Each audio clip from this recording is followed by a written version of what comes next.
Hello everyone. I am a new face on this channel, so let me first introduce myself. I am Divya Kaushik and I will be contributing towards English on this channel. I am very thankful for this opportunity. So this is my first video and पहली video is about nervousness. ऐसा क्यों? क्योंकि ये मेरी first video है तो I am also a little nervous. That is why.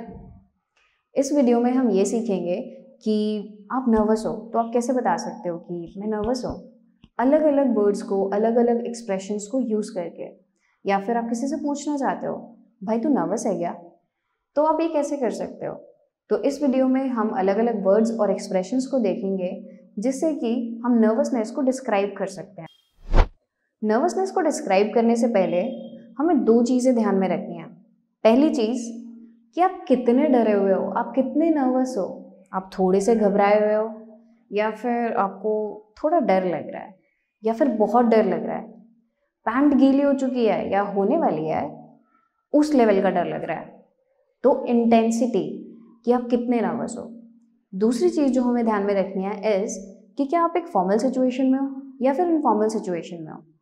Formal situation या setting वो होगी जब या तो आप अपने पेरेंट्स से बात कर रहे हो या फिर मे बी अपने टीचर से या किसी ऐसे इंसान से जो आपसे बड़ा है, राइट। इनफॉर्मल सेटिंग वो होती है जब प्रॉब्लली या तो अपने फ्रेंड से बात कर रहे हो, किसी ऐसे इंसान से बात कर रहे हो जिससे आप बहुत खुले हुए हो, या फिर अपनी एज के बंदे से बात कर रहे हो।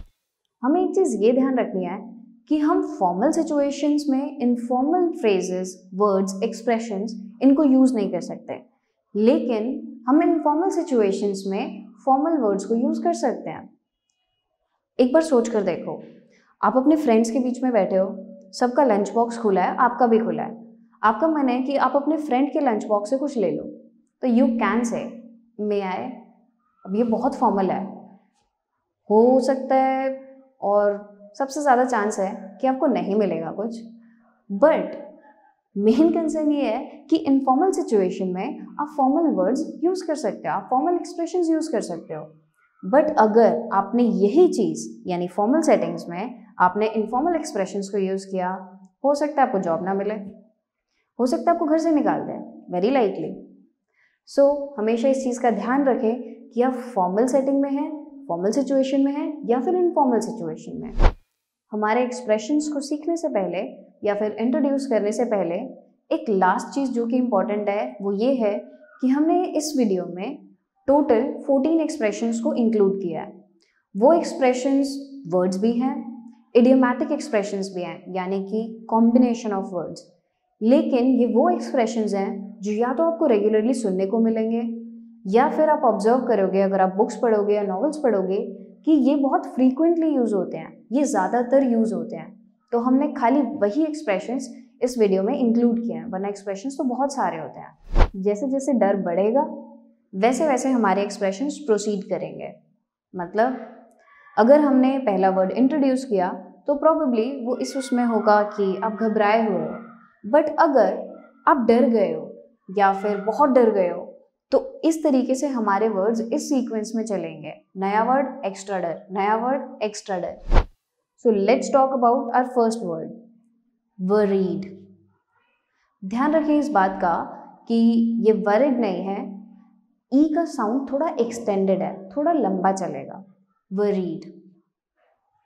वरीड तब यूज होता है जब आप परेशान हो या फिर आप घबराए हुए हो किसी ऐसी चीज़ के लिए जो या तो प्रेजेंट में अच्छी नहीं चल रही या आने वाले टाइम में वो गलत हो सकती है, उसका रिजल्ट आपके लिए नेगेटिव हो सकता है। जैसे I can say I am worried I won't score well और I am worried about my results. इस सीन में आप कह सकते हो the student is so worried about his performance in the exam. Worried के जैसे ही यानी वरीड को रिप्लेस करने के लिए हमारे पास दो और वर्ड्स हैं। पहला वर्ड है apprehensive. Apprehensive, so you can also say I M apprehensive about my results, या फिर एंग्शियस। Anxious, right. तो वरीड की जगह आप एंग्शियस को भी यूज कर सकते हो। आपको ये चीज़ ध्यान में रखनी है कि वर्ड्स बहुत सारे हैं, राइट, मगर आपको जो पसंद आए उसको अपनी डेली वोकैबुलरी में डाल लो, उसको यूज़ करो। और जब बाकी के वर्ड्स आप बार बार सुनते रहोगे या फिर वो आपके सामने बार बार आते रहेंगे तो वो ऑटोमेटिकली आपको याद रहेंगे। हमारा नेक्स्ट वर्ड है रेस्टलेस। रेस्टलेस का मतलब होता है जब आप बहुत ज़्यादा मेंटली परेशान हो गए हो, आप बेचैन हो गए हो, या फिर आप टिक कर बैठ नहीं पा रहे हो शांति से। जैसे आप प्रॉबेबली अपने हाथों से कॉन्टिन्यूस मूवमेंट कर रहे हो, तो दैट इज रेस्टलेसनेस। तो रेस्टलेस का वर्ड का इस्तेमाल हम कैसे कर सकते हैं? डिलीवरी का दिन आ चुका था, अरादा गांव भी छोरा होने का क्रेडिट लेने। जैसा कि आप इस सीन में देख सकते हो, आप ये कह सकते हो इसको डिस्क्राइब करने के लिए, Aamir Khan was restless when his wife was in labour. इसी वर्ड की एक रिप्लेसमेंट भी है, एजिटेटेड। एजिटेटेड का मतलब भी सेम होता है कि आप शांति से टिक कर नहीं बैठ पा रहे, राइट? सो उसी सीन को दोबारा डिस्क्राइब करने के लिए आप दोबारा कह सकते हो, Aamir Khan was agitated when his wife was in labour. जैसा हमने वीडियो के शुरू में भी मेंशन किया था कि हम खाली वर्ड्स यूज नहीं करते, हम इडियोमैटिक एक्सप्रेशंस को भी यूज कर सकते हैं, जैसे कि एक कॉम्बिनेशन ऑफ वर्ड्स, क्योंकि वो फैंसी लगता है, राइट? तो अगर आपको कहना है कि आप नर्वस हो और आप इसको इडियोमैटिक एक्सप्रेशन के थ्रू एक्सप्रेस करना चाहते हो, तो हमारा फर्स्ट एक्सप्रेशन है बंडल ऑफ नर्व्स। जब आप बहुत ज्यादा नर्वस होते हो। फरहान,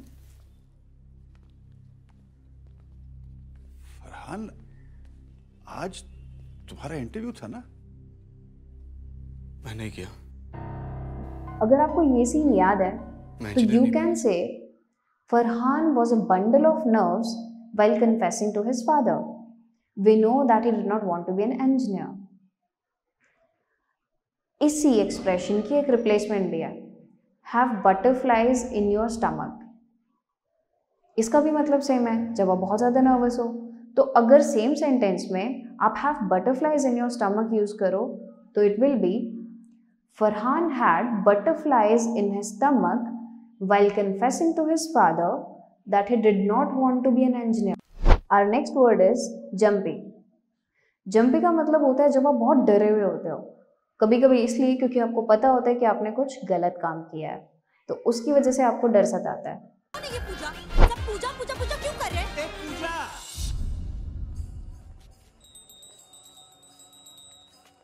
गलत जगह पहुंच लेके इस सीन में if you remember, you can say Ayushmann Khurrana was jumpy because he thought somebody recognized him.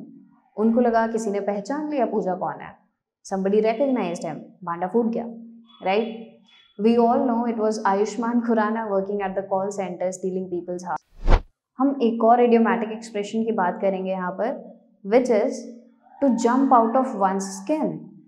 इसका मतलब होता है जब आप बहुत ज़्यादा सरप्राइज हो जाते हो और प्रॉबेबली उस सरप्राइज की वजह से आप डर जाते हो, एकदम से घबरा जाते हो।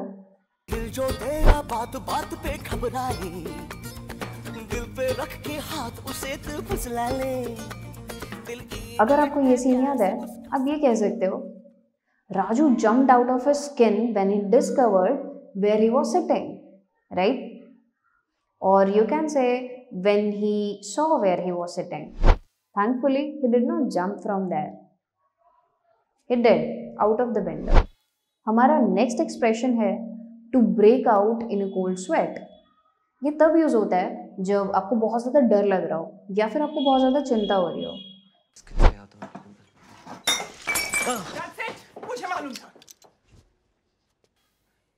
अगर आपको ये सीन याद है तो आप ये कह सकते हो कि Ayushman Khurana broke out in a cold sweat at the sight of a fake gun when he was being fake blind, right? He was caught. अगर आप इसी मूवी को रोल बैक करो और उस सीन पर जाओ जब आयुष्मान पियानो प्ले कर रहा होता है एंड एकदम से उसको रियलाइज होता है कि यहाँ पे तो मर्डर कमिट हुआ था, जब उनको दिखता है कि वहाँ पे एक बॉडी पड़ी होती है और ब्लड भी होता है आसपास, तो उस सीन को डिस्क्राइब करने के लिए हम दो एक्सप्रेशंस को इंट्रोड्यूस करेंगे। पहला एक्सप्रेशन है make someone's blood run cold. इसका मतलब होता है बहुत डर जाना, तो we can say Ayushmann's blood run cold when he witnessed the body and blood. इसी की जगह हम दूसरा एक्सप्रेशन यूज कर सकते हैं, वो है to scare someone out of their wits. बहुत डरा देना किसी को, राइट? यहीं पर हम क्या यूज़ कर सकते हैं एक्सप्रेशन या फिर अपना sentence? It would be Ayushman was scared out of his wits when he realized a murder had been committed. जैसा कि मैंने इस वीडियो में पहले कहा था कि हमारे पास कुछ इनफॉर्मल एक्सप्रेशंस होते हैं। आप उन एक्सप्रेशंस को हर किसी के साथ यूज़ नहीं कर सकते, किसी भी सिचुएशन में बैठ के नहीं यूज़ कर सकते। अगर आप किसी से बहुत फ्रैंक हुए हो तब आप यूज़ कर सकते हो, या फिर अगर आपको कोई चीज़ बहुत बढ़ा चढ़ा के बोलनी है तब आप उसे यूज़ कर सकते हो। आप डरे थोड़े से हुए हो बट आप बड़ा चढ़ा कर बोल रहे हो उसको, राइट? उन सिचुएशंस में आप इन वर्ड्स को यूज़ कर सकते हो। जैसे हमने जो एक्सप्रेशन इंट्रोड्यूस किया था बंडल ऑफ नर्व्स, वो एक्सप्रेशन इनफॉर्मल है नेचर में। जब हमने कहा कि Farhan was a bundle of nerves when he was confessing to his father. इस वीडियो में हम दो इनफॉर्मल एक्सप्रेशंस और यूज़ करेंगे। पहले एक्सप्रेशन को सीधा देखते हैं। प्यार से देखो, प्यार और प्यार से देखो। अरे हमारी ये कहाँ चलाएंगे प्यार? As you can see, expression is shitting bricks. तो shitting bricks हम तब यूज़ करते हैं जब आप बहुत ज़्यादा डरे हुए होते हो। इनफॉर्मल ही यूजेज है, राइट? तो as you saw, shitting bricks का एग्जाम्पल। इसके अलावा there is another informal expression जिसे आप ये कह सकते हो कि मैं बहुत नर्वस हूँ। वो एक्सप्रेशन है to scare the shit out of someone, right? It sounds funny but इसका भी भी सेम ही होता है कि आप बहुत ज़्यादा डर गए हो। तो we can consider an example. My mother scared the shit out of me when she said तेरे फ़ोन की सर्च हिस्ट्री मेरे में क्यों दिख रही है? Anyone would be scared by that. So be smart और एक से ज़्यादा ही मेल आईडी रखो।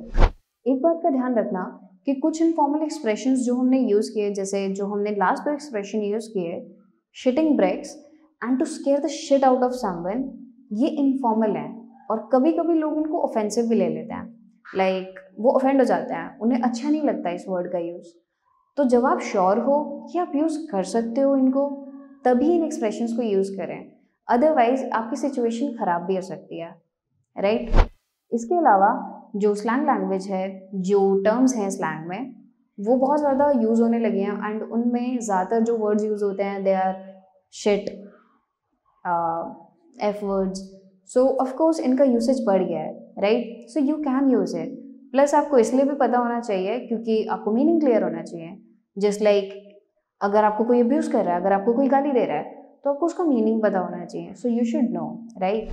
पेंडेमिक के बाद से तो एंग्जाइटी का लेवल, नर्वसनेस का लेवल बिल्कुल छप्पर फाड़ चुका है। मतलब हम जल्दी घबरा जाते हैं, नहीं तो कॉन्स्टेंटली घबराए हुए रहते हैं, राइट? तो that is also normal. So you need to know how to express your nervousness. And end note पे I would just say one thing कि अगर आपको अपनी नर्वसनेस को एक्सप्रेस करके अच्छा लगता है, हल्का फील होता है, तो do it, right? But only with those people जो सही है। उसके अलावा काफ़ी बार क्या चीज़ हेल्प करती है? मजाक, ह्यूमर, राइट? तो अगर किसी चीज़ को बड़ा चढ़ाकर आप बोलोगे, यानी मजाक कर रहे हो आप, तो उससे भी बहुत हल्का फील होता है। आप डरे थोड़े से हुए हो, प्रॉब्लली एक पब्लिक स्पीकिंग इवेंट है जिसके लिए आप डरे हुए हो, अपने एग्जाम स्कोर्स के लिए डरे हुए हो, तो उसको बढ़ा चढ़ा के बोलो, इनफॉर्मल एक्सप्रेशंस यूज़ करो, आपको तो भी हल्का फील होगा। अदरवाइज हमारे पास वही अपना पुराना फॉर्मूला है, deep breathing, so use it. That's it for this video, guys. I really hope that you got to learn something from this video and you enjoyed it. Now, I'll see you in the next video. Until then, bye and take care.